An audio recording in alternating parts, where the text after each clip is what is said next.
আসসালামু আলাইকুম। এইচএসসি ২০২৫ সালে পরীক্ষার্থীরা তোমাদের রেজাল্ট কিভাবে তৈরি হইতেছে এবং রেজাল্ট নিয়ে বড় সুসংবাদ জানিয়ে দিয়েছে শিক্ষা বোর্ডের কর্মকর্তারা।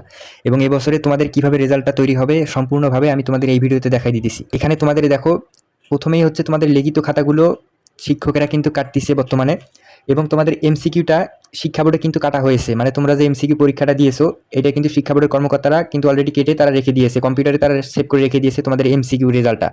তো এখন বর্তমানে তোমাদের লিখিত পরীক্ষার খাতাগুলো কিন্তু শিক্ষকেরা কিন্তু মূল্যায়ন করতেছে সরাসরি। তো এখানে লিখিত পরীক্ষার খাতা নিয়ে কিন্তু সুখবর আছে, কারণ লিখিত পরীক্ষার খাতায় যারা 1 থেকে 2 নাম্বার বা যদি কোনো শর্ট নাম্বার পাও, এখানে কিন্তু শিক্ষকেরা যে নাম্বার দিবে, এখানে কিন্তু তাদের হাতে কিন্তু একটা গ্রেস নম্বরের সুযোগ থাকে।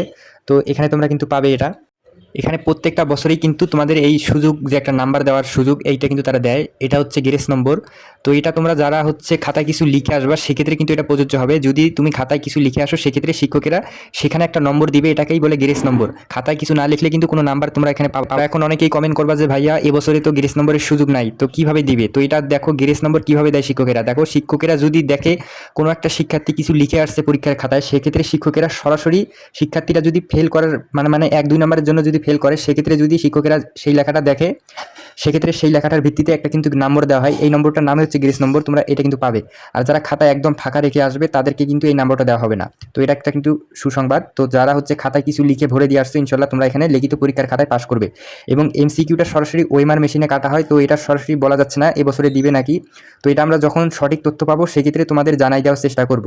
তো বর্তমানে শিক্ষার্থীদের অনেক প্রশ্ন রয়েছে যে ভাইয়া আমার এমসিকিউ ওএমআর শিটে আমি রোল নাম্বার, রেজিস্ট্রেশন নাম্বার, বিষয় কোড, সেট কোড এগুলো ভুল করছি, এখন কি আমি পাস করতে পারবো না? তো তোমাদের যাদের যে সমস্যা হয়েছে, তোমরা আমার এই ভিডিওতে কমেন্ট করে যাবে, এখানে আমি প্রমাণ সহকারে তোমাদের দেখাই দিব বিষয়। তাই তোমরা হচ্ছে তোমাদের বিভিন্ন সমস্যা থাকতে পারে, এগুলো সমস্যা এখানে কমেন্ট করবে, আমি হচ্ছে সরাসরি প্রমাণ সহকারে তোমাদের দেখাই দিব যে কয়টা এমসিকিউ হলে তোমরা পাস করবে, এবং হচ্ছে এমসিকিউ ওএমআর শিটে রোল নাম্বার, রেজিস্ট্রেশন নাম্বার এগুলো যদি ভুল করো, সেক্ষেত্রে রেজাল্ট আসবে নাকি, এটা সরাসরি আমি জানাই দিব। তাই তোমরা অবশ্যই সাবস্ক্রাইব করবে এবং তোমাদের মূল্যবান মতামতটি কমেন্ট করবে। আমরা সকল কিছু জানাই দিব, মানে শিক্ষা বোর্ডের রেজাল্ট কীভাবে তৈরি হইতেছে, তোমাদের লিখিত পরীক্ষার খাতাগুলো কীভাবে কাটা হচ্ছে, সকল কিছু কিন্তু আমরা জানাই দিব। তাই তোমরা অবশ্যই সাবস্ক্রাইব করবে এবং তোমাদের মূল্যবান মতামতটি কমেন্ট করবে।